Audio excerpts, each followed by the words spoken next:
એક નાનકડા ગામમાં અરવિંદ નામનો યુવક રહેતો હતો. પરિવાર ગરીબ, ઘર માટીનું, પરંતુ સપનાઓ મોટા. અરવિંદનું એક જ સ્વપ્ન હતું, કંઈક મોટું કરવું, પરિવારને ગૌરવ અપાવવું. આ ભણતર તને શું આપશે? કામ કર, એટલું જ ભાગ્ય છે તારો. ઘણી વખત તો ભૂખ્યા પેટ જ સૂઈ જતો.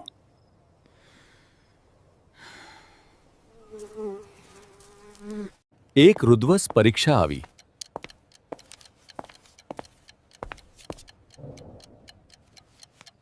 પરિણામ આવ્યો. અરવિંદ નિષ્ફળ ગયો.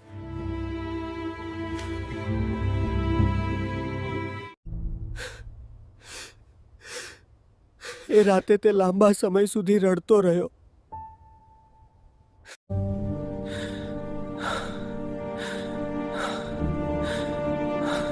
બેટા, હિંમત ન હાર.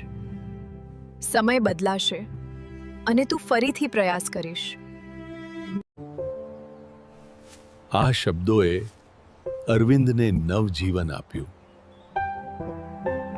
વધુ મહેનત, વધુ વિશ્વાસ અને વધુ ધીરજ સાથે.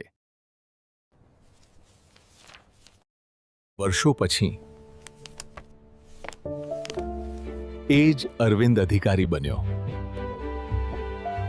એ જ ગામ, એ જ લોકો આજે ગર્વથી તેનું નામ લેતા. જો હું તે દિવસે હારી ગયો હોત તો આજે જીતનો સ્વાદ ક્યારેય ચાખ્યો ન હોત.